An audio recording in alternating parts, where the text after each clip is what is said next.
Welcome back to my YouTube channel.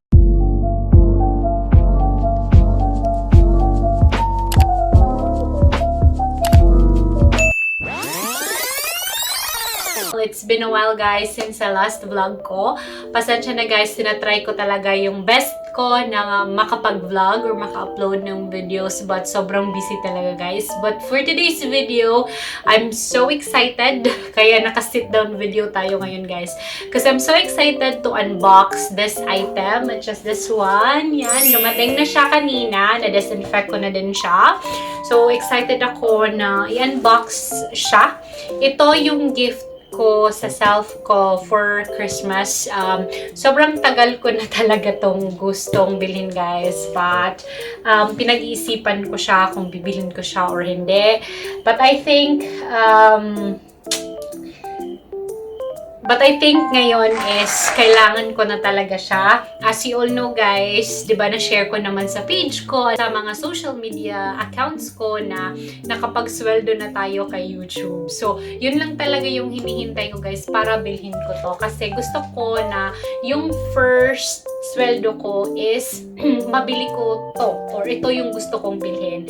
Kasi gusto ko naman na yung binili ko dito is pinaghihirapan ko din. So, kinuha ko siya sa YouTube sweldo ko. Kaya nakabili tayo nito, guys. So, hindi ko na din papatagalin. I-unbox na natin to kung ano talaga yung laman nito, guys. So, let's do the unboxing. Yan. Nandito na yung mahiwag akong scissor. Yung gamitin to. Unbox na natin. Yan. Tingnan nyo guys yung pag-deliver. Hindi ko alam kung bakit naging na-yupi-yupi yung box niya. Hopefully, yung laman nito guys is hindi din siya na-damage. At, tudon! Puro naka-bubble wrap siya.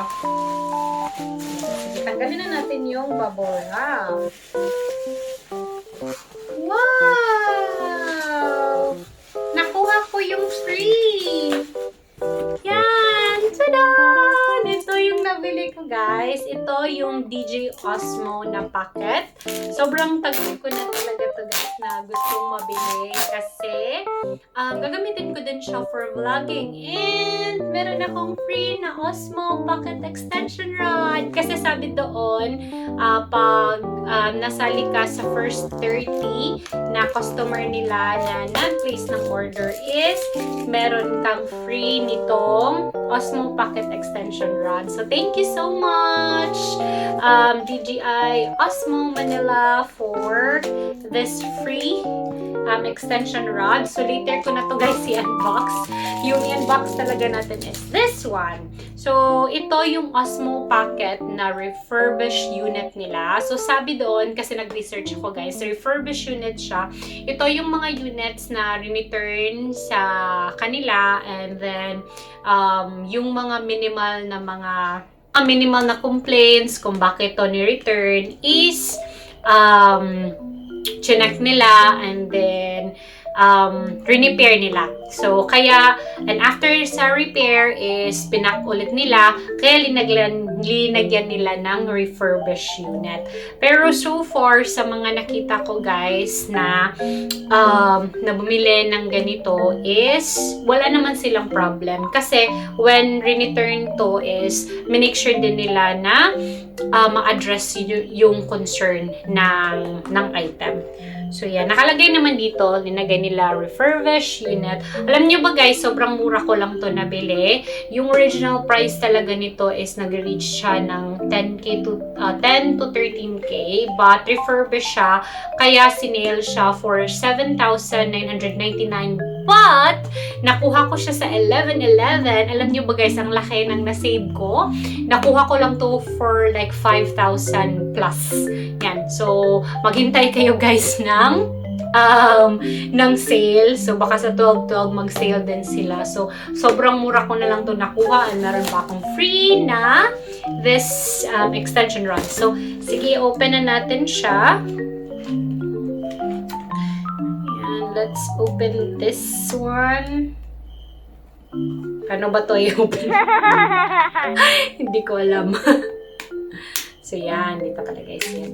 Kalinan natin yung itong this one. And then, yan. Nakalagay dito, Osmo Pocket, refurbish. Nandito yung mga information niya, guys. Then, nakalagay din dito 2-year warranty. Meron siyang accidental hardware or damage coverage. Includes water damage and free tone-away shipping. So, yan. So, let's open. Tingnan natin kung ano yung laman nito. Ayan. Anong laman nitong ating Osmo Pocket? Excited yan. So, first is this one. Ano to? Okay. So, andito yung this one guys, yung pwede mo siyang i-ganyan, sabitan. And then, meron din siyang free na charger. So, ito yung charger niya. Yan. Oh! Ito yung charger niya, guys. Yan. And meron dito yung mga, this one, yung mga para sa Type-C and for phones. Yan. Then, ito yung cable for charger. So, yan. Ibalik na natin siya sa loob. And then, next is, ito na. Ito na talaga. Ito na yung Osmo. Yan. Sobrang ganda niya guys kasi meron siyang free na case. Yan. Meron siyang free na case. This part guys is pwede mong ilagay yung charger and then dito yung mga other cables. Yan. Wow! And sobrang liit lang niya guys. Yan. O diba? Sobrang ganda niya. Yan. Ito yung power button and ito yung for recording. Then dito mo ilalagay yung mga if ano yung gagamitin mo, like if Android ka or if iPhone yung phone. So yan. So ito na siya guys. Sobrang liit lang niya guys. Yan, sobrang liit. And sobrang ganda ng case niya. And let's see kung ano pa yung laman ng box. So meron siya guys yung mga manuals. And meron siyang Chinese, meron din siyang English na mga manuals para at least guys may idea ka kung paano siya gamitin. So yan, another manual. Yan, I think warranty card. Yan. So yan lang guys, yan lang yung laman ng ating Osmo Pocket. Kaya siya, worth it ba talaga siyang bilhin this 2021? Kasi itong nabili ko guys is yung Osmo Pocket 1. Meron na kasing 2 na lumabas.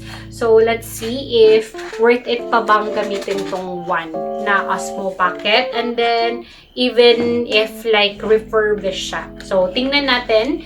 I'll make sure na gagawa din ako ng review about this Osmo Pocket. So, yan. Sobrang ganda niya, guys. Sobrang matagal ko na talaga tong gustong bilhin. Pero pag pinag-iisipan ko pa siya, either ito yung bibilin ko or camera.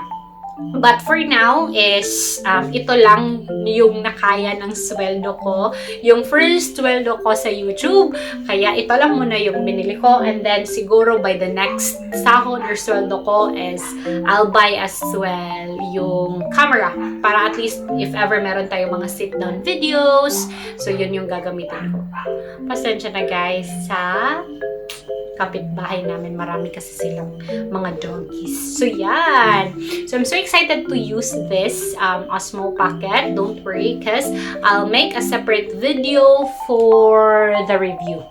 Kung maganda ba talaga siyang gamitin or marirecommend ko ba siya sa inyo.